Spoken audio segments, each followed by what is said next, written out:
नमस्कार, हमारे चैनल में आपका स्वागत है। मैं हूं रामचंद्र मौर्य। साथियों, विश्लेषण से पहले आपसे निवेदन है कि हमारे चैनल को सब्सक्राइब कर लीजिए और सब्सक्राइब के सामने की घंटी को जरूर दबाइए ताकि विश्लेषण से संबंधित हमारे सारे वीडियो आपको तुरंत मिल जाए प्रतिदिन। धन्यवाद। आज हम चर्चा करेंगे प्रधानमंत्री नरेंद्र मोदी का जो 56 इंच का सीना 2014 से 2024 तक अहंकार, तानाशाही रवैया चलता रहा है, वह अब गायब हो चुका है। प्रधानमंत्री नरेंद्र मोदी बैकफुट पर आ गए हैं। प्रधानमंत्री नरेंद्र मोदी राहुल गांधी की अपेक्षा कमजोर हो गए हैं। राहुल का कद बढ़ रहा है, मोदी का कद घट रहा है। राहुल के जीवन काल में सुबह का सवेरा और अब दोपहर का तपता हुआ सूरज, और नरेंद्र मोदी के जीवन काल में सूर्यास्त का सूरज झलक दिखा जरूर रहा है, लेकिन अब वह डूबने वाला है। प्रधानमंत्री नरेंद्र मोदी पिछले 15 दिन के अंदर 3 बिल वापस ले लिए।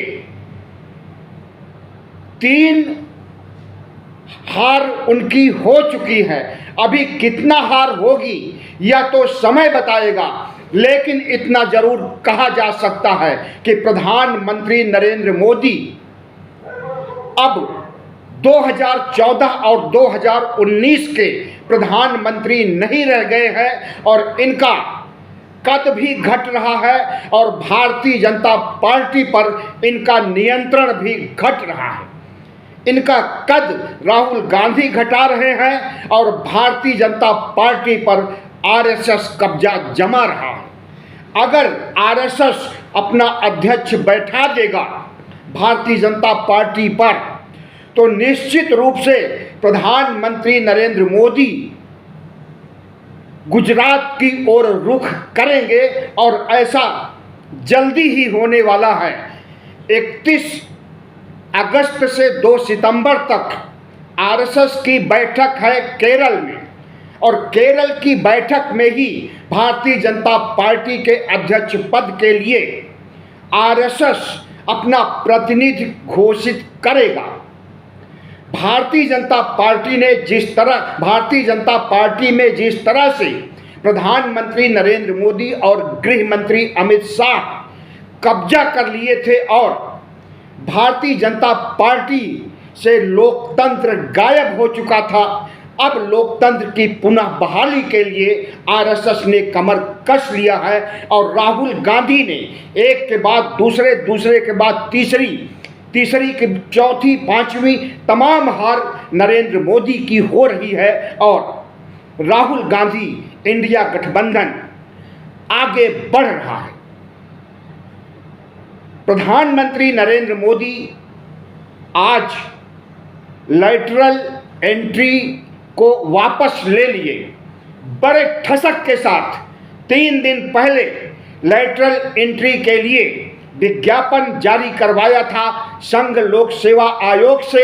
उसके बाद जिस तरह से भारतीय जनता पार्टी के ओबीसी नेता, एनडीए के ओबीसी नेता और खास करके राहुल गांधी और इंडिया गठबंधन ने नरेंद्र मोदी को घेरा और सवाल पूछा कि इन 45 सीटों पर बहाली के लिए जो सीधी भर्ती करा रहे हैं, आरक्षण कहाँ है? ओबीसी, एससी, एसटी कितने प्रतिनिधि बनाए जाएंगे, कितने सचिव बनाए जाएंगे, कितने डायरेक्टर बनाए जाएंगे, कितने अतिरिक्त सचिव बनाए जाएंगे? इसका कोई जवाब नरेंद्र मोदी नहीं दे सके। और ध्यान रहे, आज का यह लेटरल एंट्री नहीं है। लेटरल एंट्री के तहत 200 बहालियां हो चुकी हैं। 10 जून 2018 को प्रधानमंत्री नरेंद्र मोदी ने पहली बार लैटरल एंट्री, सीधी भर्ती का कार्यक्रम लाते हैं और उसके बाद कई चरणों में लगभग 200 से ज़्यादा सेक्रेटरी, डायरेक्टर, अतिरिक्त सचिव की नियुक्ति करते हैं और उसमें ओबीसी, एससी, एसटी के लिए कोई जगह नहीं, कोई आरक्षण नहीं। आरक्षण था तो सिर्फ आरएसएस के लिए 100% आरक्षण आरएसएस के कार्यकर्ता होने चाहिए और या तो आरएसएस का प्रचारक होना चाहिए। इतनी ही योग्यता काफ़ी थी, लेकिन यह योग्यता ओबीसी, एससी, एसटी में नहीं देख रहे थे और उनकी नियुक्ति नहीं कर रहे थे। लेकिन 2024 में नरेंद्र मोदी की बैसाखियों की सरकार पहले जैसे मनमर्जी नहीं कर रही है और जिस तरह से 15 दिन के अंदर 3 बार झुके नरेंद्र मोदी और राहुल गांधी ने झुकाया है, हमें लगता है कि इसी तरह से आगे भी झुकते रहेंगे और राहुल गांधी झुकाते रहेंगे। प्रधानमंत्री नरेंद्र मोदी आरएसएस की पृष्ठभूमि से आते हैं, आरएसएस के प्रचारक वर्षों रहे हैं। नरेंद्र मोदी का कहना है, कई बार उन्होंने कहा है कि हमने 35 साल तक भीख मांग करके भोजन किया है और आरएसएस का प्रचार किया।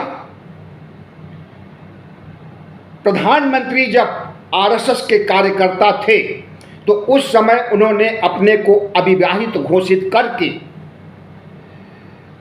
प्रचारक का पद हासिल किया था आरएसएस में। आरएसएस में प्रचारक उसे ही बनाया जाता है जो ब्रह्मचर्य जीवन बिताता है, शादी ब्याह के चक्कर में नहीं पड़ता है, फुल टाइम प्रचारक के रूप में काम करता है। नरेंद्र मोदी की शादी हो चुकी थी, लेकिन पत्नी को छोड़ चुके थे और जब संघ कार्यालय पहुंचते हैं तो वह अपने को ब्रह्मचारी बताते हैं, कुंवारा बताते हैं और आरएसएस का प्रचारक बन जाते हैं। नरेंद्र मोदी का पहला झूठ अगर पकड़ा जाए तो वहीं पर कि उन्होंने सबसे पहले संघ से झूठ बोला कि वे ब्रह्मचारी हैं, उनकी शादी नहीं हुई है। प्रधानमंत्री नरेंद्र मोदी ने जिस तरह से अपने अहंकार का परिचय दिया है, तानाशाही रवैये का परिचय दिया है और विपक्ष को दुश्मन के रूप में ट्रीट किया है, इससे संघ प्रमुख मोहन भागवत खुश नहीं हैं। और जिस तरह से भारतीय जनता पार्टी पर अपना कब्जा, अपनी पकड़ 2014 से बनाए हुए हैं और भारतीय जनता पार्टी के अंदर का लोकतंत्र गायब हो चुका है और जिस तरह से प्रधानमंत्री का चेहरा चलता था चुनाव जीतने के लिए, वह चेहरा भी जनता के बीच से गायब हो चुका है। और जब प्रधानमंत्री नरेंद्र मोदी ने आरएसएस के एजेंडे को लागू करने के लिए, संविधान को खत्म करने के लिए, संविधान की जगह मनुस्मृति लागू करने के लिए, हिंदू राष्ट्र बनाने के लिए मन में इच्छा शक्ति बना लिया था और यह चुनाव के वक्त, लोकसभा चुनाव के वक्त लीक हो गया। इन्हीं के 3-4 सांसदों ने जो चुनाव लड़ रहे थे, उन्होंने लीक कर दिया कि हमें 400 पार, 370 पार सीटें दीजिए, हम संविधान को बदल देंगे, हम मनुस्मृति को लागू कर देंगे, संविधान को हटा देंगे। तो यह इनकी विचारधारा है और यह विचारधारा इन्हें संघ से मिली है। संघ की हिदायत थी, 2014 में ही हिदायत दिया संघ ने कि 2025 तक भारत को हिंदू राष्ट्र बनाना है, भारत को धर्मनिरपेक्ष नहीं रहने देना है, बल्कि संविधान की जगह मनुस्मृति लागू करना है और भारत को हिंदू राष्ट्र घोषित करना है। प्रधानमंत्री नरेंद्र मोदी आरएसएस के इस फार्मूले पर काम नहीं कर सके और काम करते तो 2019 में नरेंद्र मोदी की छुट्टी हो गई होती भारत की राजनीति से, क्योंकि हिंदू राष्ट्र बनाना, संविधान खत्म करना, मनुस्मृति लागू करना, ओबीसी, एससी, एसटी कतई नहीं चाहता कि यह सब कुछ हो। लेकिन आरएसएस अगर चाहता है और बीजेपी के जरिए कराना चाहता था और नरेंद्र मोदी ने हाथ खड़े कर दिए, तो इसी वजह से 2 टर्म उन्होंने बिता लिया, 10 साल तक राज कर लिया।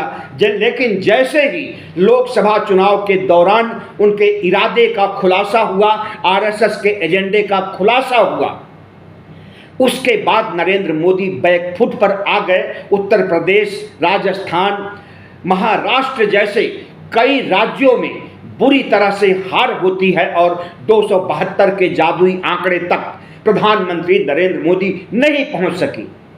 2 बैसाखियों के आधार पर सरकार तो बना लिए, लेकिन सरकार चला नहीं पा रहे हैं। कोई भी बिल लाते हैं तो राहुल गांधी उसे फुस कर देते हैं। ब्रॉडकास्ट बिल लाए, सोशल मीडिया, डिजिटल मीडिया और मीडिया का मुंह बंद करने के लिए सोशल मीडिया पर जो लोग सक्रिय रहते हैं, फेसबुक, इंस्टाग्राम, एक्स, इन सब प्लेटफॉर्म पर अगर आप कोई पोस्ट शेयर करते हैं तो आपकी गिरफ्तारी भी ब्रॉडकास्ट बिल के तहत हो सकती थी। हम जो वीडियो बना रहे हैं इसमें सरकार के खिलाफ कुछ बोलें तो हमारी भी गिरफ्तारी हो सकती थी। और छोटा मोटा अर्थदंड नहीं था, 50 लाख रुपए पेनाल्टी के रूप में वसूल किए जाते। पेनाल्टी न दिए जाने की स्थिति में वर्षों तक जेल के शिक्षों के पीछे रहना पड़ता। लेकिन जिस तरह से राहुल गांधी, मल्लिकार्जुन खड़गे और इंडिया गठबंधन के तमाम नेताओं ने इसे हटाने की मांग की और लोकतंत्र विरोधी, संविधान विरोधी ब्रॉडकास्ट बिल को बताया, प्रधानमंत्री नरेंद्र मोदी को इसे वापस लेना पड़ गया। और अब उनका कहना है कि इसे नए रूप में, नए कलेवर में लाएंगे और पेश करेंगे संसद में। वह नया रूप, कलेवर क्या होगा समय बताएगा, लेकिन इतना जरूर है कि मीडिया पर, सोशल मीडिया पर लगाम नहीं लगा सकेंगे नरेंद्र मोदी। अब उनकी 2014 और 19 वाली ठसक वाली सरकार नहीं है कि जो मर्जी होगी वह कर लेंगे, जो तानाशाही विचारधारा होगी उसे लागू कर देंगे। अब वह 240 सीट वाली भारतीय जनता पार्टी के प्रधानमंत्री हैं, एनडीए के प्रधानमंत्री हैं और अब वह ऐसा काम नहीं कर सकते हैं जो जन विरोधी, जो ओबीसी, एससी, एसटी के हकों को मारे।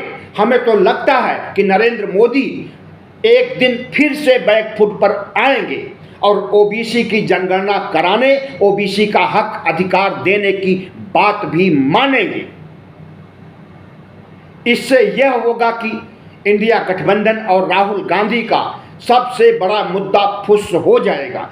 लेकिन अगर राहुल गांधी इसे राजनीतिक हथियार बना करके चुनाव जीतने का जरिया बनाना चाहते हैं, तब वे जरूर, उनके अंदर कुंठा उत्पन्न होगी कि हम तो नहीं लागू कर सके और इस आधार पर नरेंद्र मोदी को नहीं हरा सके, बल्कि उल्टा पड़ गया। अगर ऐसा सोचेंगे तो शायद यह गलत होगा। उन्हें तो यह सोचना चाहिए कि हमने दबाव डाल करके नरेंद्र मोदी को झुका दिया, आरएसएस को झुका दिया। ध्यान रहे कि आरएसएस आरक्षण विरोधी है, धर्मनिरपेक्षता की विरोधी है, समानता की विरोधी है और वह कतई नहीं चाहती है कि ओबीसी को उसका संख्या के अनुपात में आरक्षण मिले और वह ऊंची जातियों, सवर्ण जातियों के बराबरी में आकर के खड़े हो जाएं। ओबीसी के लोग राष्ट्र की मुख्य धारा में आए। यह न तो नरेंद्र मोदी चाहते हैं और न मोहन भागवत चाहते हैं, लेकिन वक्त की नजाकत है और राहुल गांधी का दम है कि उन्होंने नरेंद्र मोदी और आरएसएस का होश ठिकाने लाने का काम किया है और एक के बाद एक ऐसे निर्णय आ रहे हैं जिसे कि नरेंद्र मोदी अपनी मर्जी, अपनी ठसक से नहीं चला पा रहे हैं। उस पर राहुल की छाया पड़ रही है और वह वापस हो रहा है। तो आज जो लैटरल एंट्री बिल वापस हुआ है, बिल नहीं बल्कि वैकेंसी कहिए, वापस हुआ है, इसमें सारे आरक्षण तो ओबीसी एससी एसटी को नहीं मिलता, लेकिन आरएसएस के लिए 100% आरक्षण इसमें पहले भी था। 2018 में जब लेटरल एंट्री आया था तब भी था और अब भी रहता। लेकिन वक्त कितनी जल्दी बदल जाता है और वह वक्त लोकतंत्र के मुताबिक बदलता है, लोकतंत्र की मजबूती के लिए बदलता है, संविधान की मजबूती के लिए बदलता है और तानाशाही शक्तियों का विनाश होता है। तानाशाही रवैया और अहंकार ज़्यादा समय तक नहीं चल सकता है, कुछ समय तक जरूर चल सकता है। तो आज जो कुछ भी हुआ है वह लोकतंत्र के हित में है, संविधान के हित में है। आपको हम बता दें कि चेतन भगत एक बहुत बड़े अंग्रेजी के राइटर हैं। उन्होंने 2013 में अपनी एक किताब लिखा और कहा था कि नरेंद्र मोदी 2014 में भारत के प्रधानमंत्री बनेंगे और उसके लिए उन्होंने तमाम कारण भी गिनाए थे और जो उन्होंने लिखा वही हुआ भी था। आज चेतन भगत नई किताब लेकर के आ गए हैं और कह रहे हैं कि मध्यावधि चुनाव जो संभवतः हो जाए, कभी भी हो सकता है, 1 साल में, 2 साल में, 3 साल में। अगर मध्यावधि चुनाव हुआ तो राहुल गांधी प्रधानमंत्री बनेंगे। अगर मध्यावधि चुनाव नहीं हुआ तो 2029 में राहुल गांधी का प्रधानमंत्री बनना तय है। इसके लिए उन्होंने जो कारण दिखाया है उस पर विचार करना चाहिए और यह सोचना चाहिए कि प्रधानमंत्री के नरेंद्र मोदी के बारे में 2014 की भविष्यवाणी सही हुई थी, तो उसी वक्त की नजाकत को देखते हुए और जिस तरह से 10 सालों में प्रधानमंत्री नरेंद्र मोदी का अहंकार, तानाशाही रवैया सामने आया था, उन्हीं सब कारणों को रेखांकित करते हुए और बदले हुए वक्त के नजाकत को देखते हुए चेतन भगत ने राहुल गांधी को प्रधानमंत्री बनाने के लिए अपनी किताब में लिखा है। अब देखिए इनकी भविष्यवाणी कितना कारगर होती है, यह तो समय बताएगा, लेकिन हवाएं फिजाएं भी बता रही हैं कि राहुल गांधी प्रधानमंत्री बनने वाले हैं मध्यावधि चुनाव के बाद या फिर 2029 में। भारत जोड़ो यात्रा के बाद जिस तरह से राहुल गांधी हर रोज 10 कदम आगे बढ़ते गए हैं और नरेंद्र मोदी 10 कदम पीछे होते गए हैं, उसकी वानगी चुनाव के दौरान देखने को मिल गई थी। लोकसभा चुनाव के दौरान उत्तर प्रदेश में CSDS लोक नीति ने एक सर्वे किया था। उस सर्वे में उत्तर प्रदेश वासियों ने कहा, 32% लोगों ने कहा कि नरेंद्र मोदी फिर से प्रधानमंत्री बनेंगे। प्रधानमंत्री बनने की दिशा में 32% लोगों ने अपनी सहमति दी थी, लेकिन 36% ऐसे लोग थे जो राहुल गांधी को प्रधानमंत्री बनाना चाहते थे और उन 36% लोगों का प्रयास भी था भारतीय जनता पार्टी को हरा करके अखिलेश और राहुल को लाने के लिए।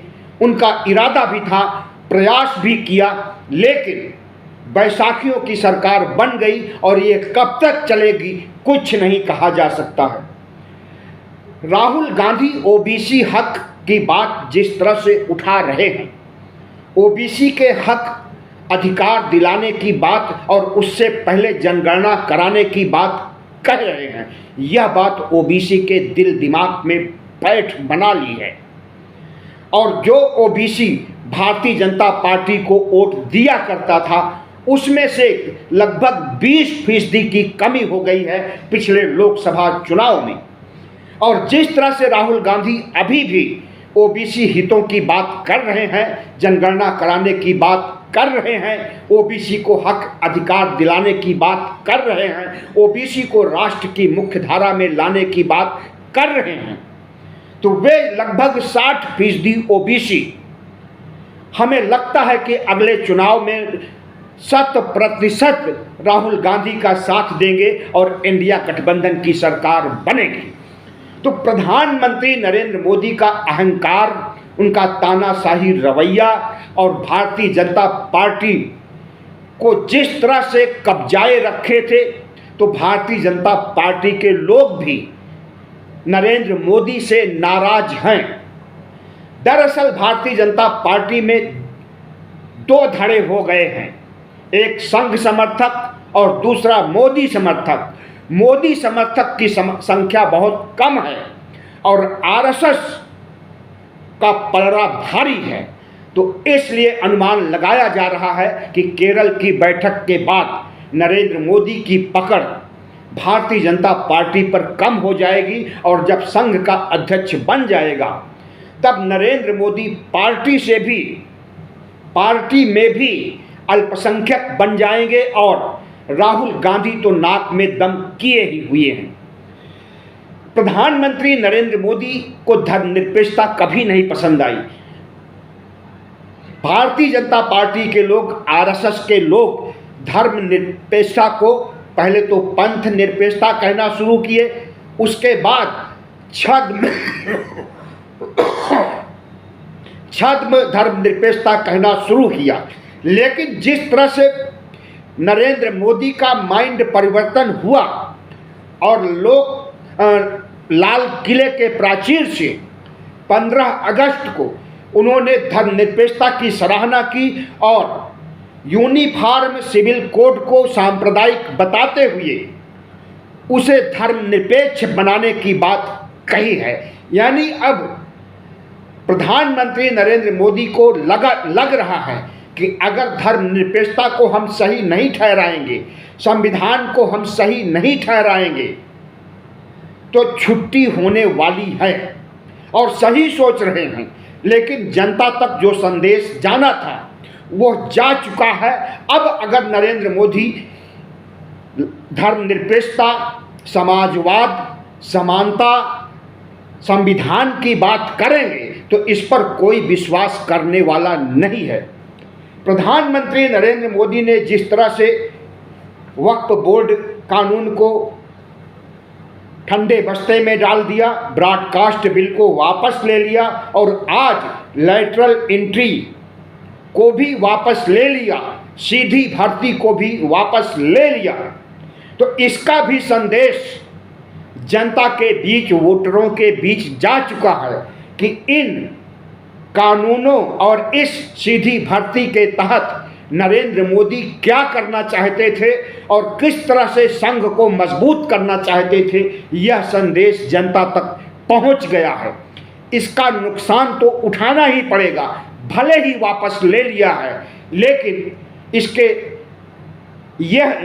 यह तीनों नरेंद्र मोदी के चरित्र हनन और उनके विध्वंस के लिए काफ़ी होंगे।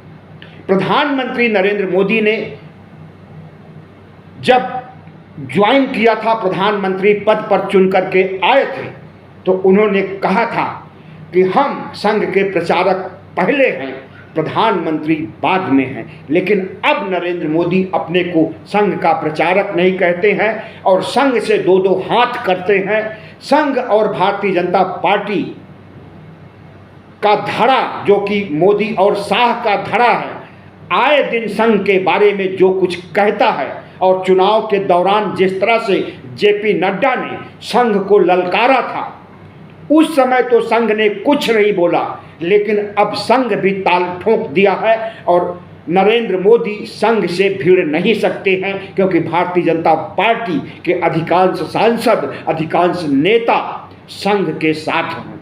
तो जाहिर है कि नरेंद्र मोदी के बुरे दिन आ गए हैं, इसलिए अब इन्हें कंप्रोमाइज करना पड़ रहा है, अहंकार को त्यागना पड़ रहा है, पूर्वाग्रहों को त्यागना पड़ रहा है। लेकिन हमें लगता है कि इन्होंने बहुत देरी कर दी है। बहुत बहुत धन्यवाद। हमारे चैनल को सब्सक्राइब कीजिएगा, लाइक कीजिएगा और शेयर कीजिएगा।